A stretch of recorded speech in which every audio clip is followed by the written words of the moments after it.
নমস্কার, কেটিভি বাংলায় আপনাদের স্বাগত। আজকে আমাদের অতিথি এমন একজন, তিনি একদিকে যেমন তদন্তমূলক যে সমস্ত কাজকর্ম দায়িত্ব সামলেছেন, অন্যদিকে ল অ্যান্ড অর্ডারের যে সমস্ত কাজ তাও সামলেছেন। অবসর নিয়েছেন, সেই সময় তিনি ছিলেন ডিসি সাউথ 2। আমাদের সঙ্গে রয়েছেন বুদ্ধদেব মুখোপাধ্যায়। বুদ্ধদেববাবু, আপনাকে অনেক অনেক স্বাগত কেটিভি বাংলায়। নমস্কার। প্রথমে আপনাকে যেটা জিজ্ঞেস করব যে পুলিশের যে চাকরি, সেই চাকরিতে আসার কারণ কি?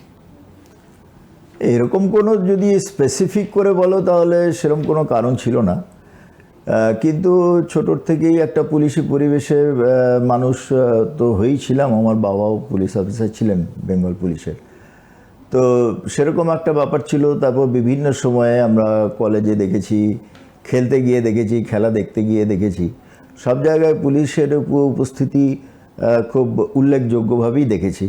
তো তখন এমনি মনে হয়েছিল যে যদি কোনো দিন পুলিশ হওয়া যায়, তো সেরকম করে রেখাপাত করেনি, কারণ আমরা লেখাপড়া করার সময় আমরা তো একটু রাজনীতির মধ্যেই চলে গেছিলাম। তো কাজেই নিজেদের কেরিয়ার নিয়ে তখন খুব একটা ভাবনা চিন্তা করি। কলেজের সময় রাজনীতি করেছেন? কলেজের সময় রাজনীতি করেছি। তো আপনি যখন এলেন তখন সেই সময় বোধহয় মার্কিন তথ্য কেন্দ্রের যে ঘটনা, সেই ঘটনা আপনি দেখেছেন, একটু ব্যাখ্যা করবেন কি? মার্কিন তথ্য কেন্দ্রের ঘটনা যখন এসেছি তখন না, তার অনেক পরে, কারণ আমি 1986-এ কলকাতা পুলিশে জয়েন করেছি ট্রেনিং ফেনিং হওয়ার পর। আর মার্কিন তথ্য কেন্দ্রের ঘটনা যতদূর সম্ভব 2002 সালে, 2001 সালের একটা শীতকালের ভোরে। তো মার্কিন তথ্য কেন্দ্র সম্বন্ধে তো এখন সবাই মোটামুটি সমস্ত জায়গা থেকে তথ্য নিয়ে জেনেই গেছে, কিন্তু যেটা মূল কথা যে আমাদের মনে হয়েছে যে স্বাধীনতা আন্দোলনের পরবর্তী সময়ে, স্বাধীনতা আন্দোলনের আগে কিছু ঘটনা যা ঘটেছে কলকাতা শহরে সেটা আলাদা প্রসঙ্গ, কিন্তু স্বাধীন ভারতে কলকাতা শহরের বুকে প্রথম সন্ত্রাসবাদী কার্যকলাপ যদি কিছু হয় তাহলে সেটা কিন্তু মার্কিন তথ্যকেন্দ্রের সামনে, হ্যাঁ, মার্কিন কালচারাল জওহরলাল নেহরু রোডের ওই সামনে ওই গুলিগালা, এটাই কিন্তু প্রথম আমাদের তথ্য তাই বলছে। তো মানে এটা, এই যে এতগুলো পুলিশের মৃত্যুর যে ঘটনা, এটা কোথাও মরালি ডাউন হয়ে গেছিল, মানে কোথাও একটা হতাশা পুলিশের মধ্যে? না, পুলিশের মধ্যে তো হতাশা হয় না, পুলিশের মধ্যে জেদ যাবে। পুলিশের উপরে যখন আক্রমণ হয়, পুলিশের উপরে যখন কোনো আক্রমণ নেমে আসে, তখন পুলিশ একমাত্রই বোধহয় সংস্থা, মিলিটারি বাদ দিলে, যে তারা আরও তাদের জেদ বাড়ে এবং মনে করে যে আমরা কোথাও একটা সঠিক জায়গাতে ছিলাম বলে হতে পারে, কিংবা এমন হতে পারে যে আমরা একটা লক্ষ্যবস্তু এবং সরকারের পক্ষে আমরা একটা লক্ষ্যবস্তু, তবেই না আক্রমণটা হয়। এবং সবচাইতে দৃশ্য লক্ষ্যবস্তু, মানে সরকারের যদি এক্সিকিউটিভ পাওয়ার বলো, শুধু সরকার কেন, বিচার ব্যবস্থার এবং আইনসভার এক্সিকিউটিভ পাওয়ার তো পুলিশই। তো পুলিশ খুব উল্লেখনীয়ভাবে এবং সবার দৃষ্টির মধ্যে সবসময় থাকে, তাদের এই কাজটাই করতে হয়। কাজেই যখন সরকারকে সাহায্য করার ইচ্ছে হয়, সরকারকে একটু সবক শেখানোর ইচ্ছে হয় কোনো মানুষের, কারোর, তারা পুলিশকে আক্রমণ শানাতেই অভ্যস্ত, এবং পুলিশও সেটা সম্বন্ধে তাদের যথেষ্ট তারা ওয়াকিবহাল যে আমরাই ফার্স্ট টার্গেট হিসেবে, আমাদেরকেই আক্রমণ করা হবে, আমাদেরকেই গালাগাল করা হবে, আমাদেরকেই যা করা হবে। এই ক্ষতিগ্রস্ত হওয়ার সিস্টেমটা নিয়েই কিন্তু পুলিশ চাকরি শুরু করে। সবাইকে গ্রেপ্তার তো সবাই হয়েছিল মোটামুটি ঘটনা? হ্যাঁ, গ্রেপ্তার সবাই হয়েছিল। প্রথমেও অনেকে গ্রেপ্তার হয়েছিল, তার উপরে যারা ধরা পড়েনি সে সময়ে তারাও গ্রেপ্তার হয়েছিল। খুব সুন্দর একটা তদন্ত আমরা দেখেছিলাম কলকাতা পুলিশে যারা তখন কাজ করত, এবং ডিটেকটিভ ডিপার্টমেন্টে স্পেশালি যারা ছিল, থানার বিভিন্ন জায়গার থেকেও বিভিন্ন রকম কাজ হয়েছে। এটা তো মডিউল কাজ করেছিল এটা।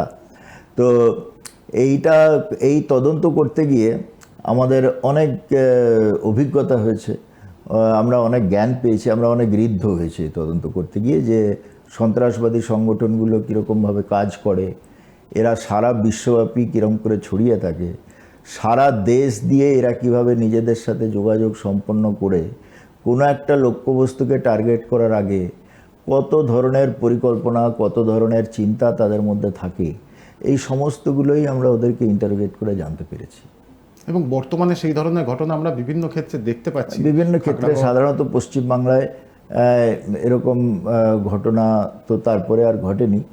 আর দু চারটে ঘটনা যেগুলো পশ্চিমবাংলায় ঘটেছে সেগুলো কোনোটাই এরকম মডিউল করে আক্রমণ করার মতন করে হয়নি। এমন হতে পারে যে বিভিন্ন রাজ্যে, কিন্তু একটা জিনিস মাথায় রাখতে হবে, শুধুমাত্র রাজনৈতিক কারণে পশ্চিমবাংলাতেই এইসব এসে জুটেছে, এখানেই এইসব হয়, এই জিনিসগুলো একটু সরলীকরণ হয়ে যায়। কারণ আমরা ওই তদন্তে গিয়ে দেখতে পেয়েছি যে বিভিন্নভাবে যারা এই সন্ত্রাসবাদী ওই ঘটনাটা ঘটিয়েছিল, তারা রাজস্থানে তারা ডেরা করেছিল, তারা গুজরাটে ডেরা করেছিল, তারা বিভিন্ন জায়গার মধ্যে দিয়ে নিজেদের সঙ্গে যোগসূত্র জোগাড় মানে স্থাপন করতে করতে করতে যা আমাদের ঝাড়খণ্ড, সেখানে তারা ছিল, সেখান থেকেই প্র্যাকটিক্যালি আমরা ক্লু পাই এবং সেখান থেকে আসামিরা ধরা পড়তে শুরু করে একটা এনকাউন্টারের পর।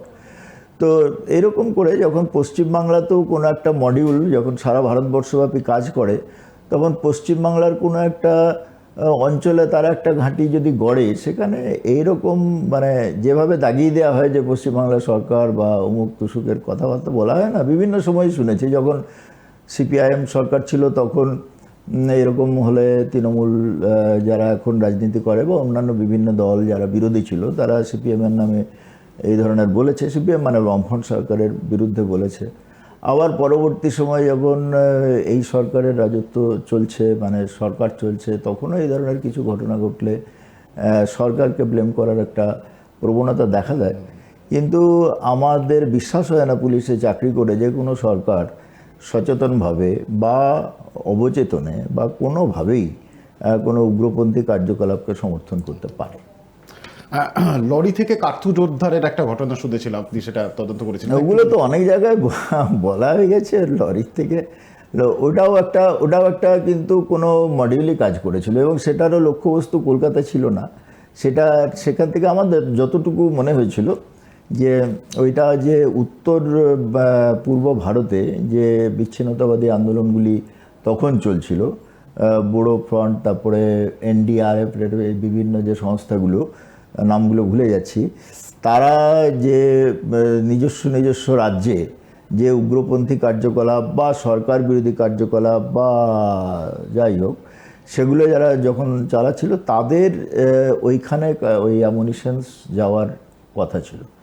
তো সেটা যে মনে হয়েছে, তো কলকাতায় একটা ওইরকম ট্রানজিশন একটা জায়গা হিসেবে কলকাতাকে ইউজ করা হয়েছিল, সেটা পোর্টে একটা লরির মধ্যে ওই মালটা ছিল সবটাই, এবং সেটাও গোপন সূত্রে ডিটেকটিভ ডিপার্টমেন্টই খবর পায়। তৎকালীন ডিসিডিডি সৌমেন মিত্র সাহেব, উনি খবর পান, উনি খবর পেয়ে ওয়ার্কআউট করেন এবং খুব অনেকক্ষণ ধরে নানারকম নানারকম করে লরিটাকে রেড করেও যখন পাওয়া যাচ্ছিল না, তখন একটা অদ্ভুতভাবে একজন কনস্টেবলের বুদ্ধিতে লরির ছাদটাকে যখন ফুটো করা হয়, তখন সেখান থেকে 25,000 কার্তুজ বেরিয়ে আসে।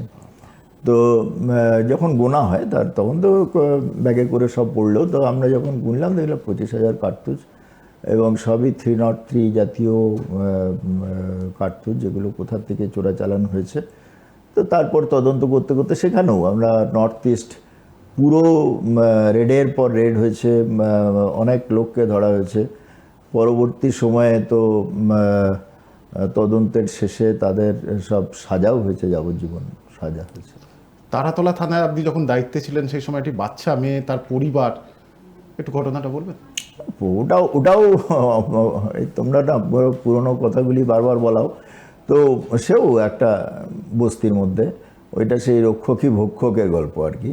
একটা বস্তির মধ্যে আরেকটি গরিব পরিবারই, তো তার চাইতে একটু ভালো কাজবাজ করে এরকম একটি পরিবারে, তাদের চাইতেও আরও একটি গরিব পরিবারের একটি মেয়েকে হচ্ছে যে তার মা বাবা নিরাপত্তার জন্যে এই ঘরটায় রাখতে পাঠালো। ওরা বাবাটা একটু মানে মেন্টালি বোধহয় ডিরেঞ্জ ছিল, তো আর মা কাজ করে বেড়াতো, তো মেয়েকে কোথায় রাখবে, বড় হচ্ছে মেয়েকে তার পাশের ঝুপড়িতে রেখেছিল। ঝুপড়িটাও একটু অধিকতর পাকাপোক্ত, আর ওদের ঝুপড়িটার অবস্থা খুব খারাপ ছিল। গোড়াগাছা বলে বলে একটা বস্তি আছে তারাতলায়। তো এবারে সেই যে পরিবারে মেয়েটা আসতো, তারও সমবয়সী একটা মেয়ে তাদেরও ছিল। তো তারা দুজন খেলতো টেলতো ইত্যাদি। তো সেই মেয়েটা, তার সুযোগ হয়েছিল স্কুলে যাওয়ার, তাদের মেয়ের। এর তো স্কুলে যাওয়ার সুযোগ হয়নি। তো সে যখন স্কুলে চলে যেত আর তার মা যখন কাজ করতে চলে যেত, তো সেই লোকটি, তাদের বাড়ির যে পরিবারের যে কর্তা, মানে সেই মেয়েটির যে বাবা, তো সেই বাবা সেই সুযোগে মেয়েটাকে ভুলিয়ে ভালিয়ে, মেয়েটা বুঝতেও পারতো না কী করছে, যৌন সম্পর্ক স্থাপন করেছিল। তারপর দীর্ঘদিন পরে এই করতে করতে কখনো পেটে বাচ্চা এসে যায়, পেটে ব্যথা হয়, সেটাও লোকটাও বুঝতে পারেনি যে এরকম ঘটনা, মেয়েটাও বুঝতে পারেনি। নানা রকম ওষুধ টষুধ খেতে খেতে একদিন রাত্রিরে বাচ্চা হয়ে যায়, এই আর কি। সাজা হয়েছিল। হ্যাঁ, সাজা হয়েছিল।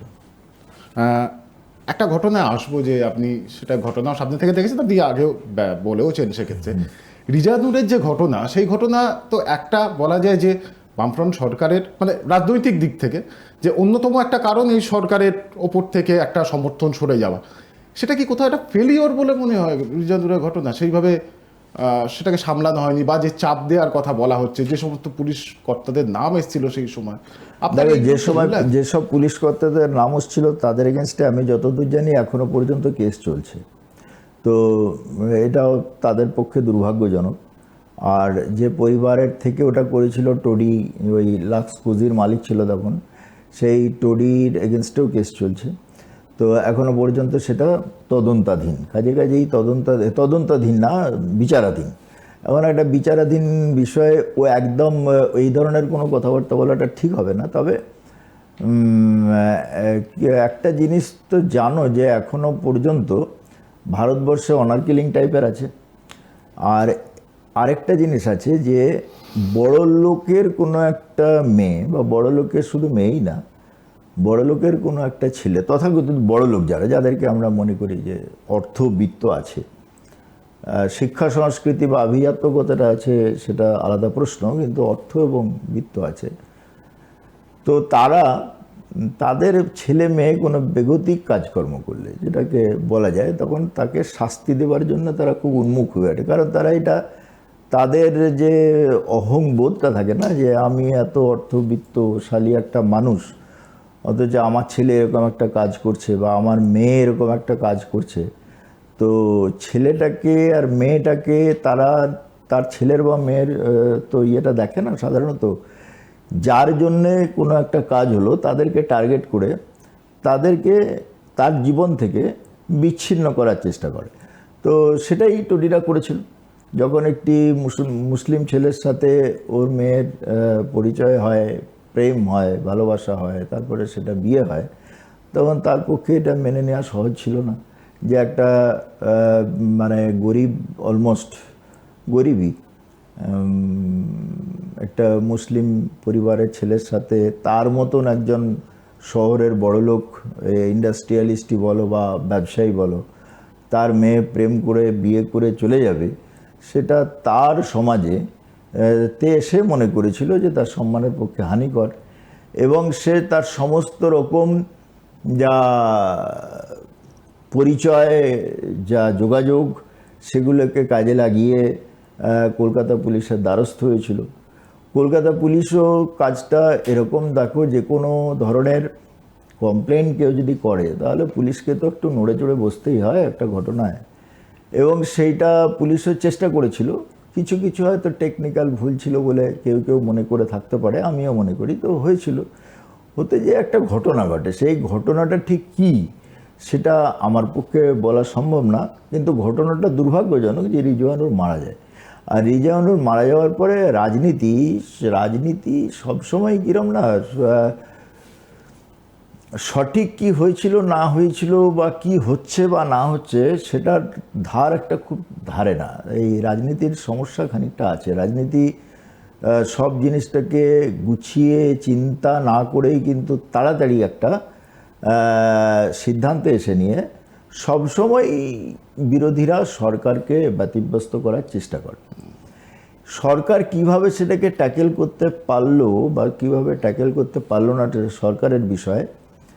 কিন্তু তদন্ত সঠিক পথেই হয়েছে যারাই করেছে। পরবর্তী সময়ে তো সিবিআই তদন্ত করেছে, সেই তদন্তে তারা কি চার্জশিট দিয়েছে বা কি চার্জ এনেছে আমি জানি না।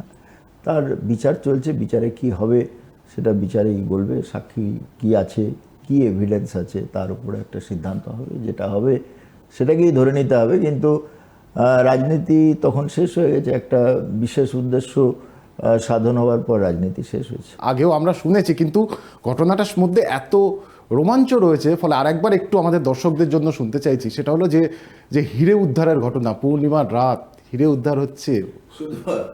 শুধু ওইটুকুই বলা যেতে পারে, শুধু ওইটুকুই বলা যেতে পারে। তার আগে 1 বছরের ধরে কি হয়েছিল না হয়েছিল এত ডিটেলে যাওয়ার দরকার নেই। কিন্তু যখন শেষমেশ জানা গেল যে হনুমানগড় বলে একটা জায়গাতে একটা লোকের কাছে একটা লোক একটা দোকান খুলে বসে আছে, এবং সেই লোকটাকেই আমরা 1 বছর 2 বছর ধরে খুঁজছিলাম।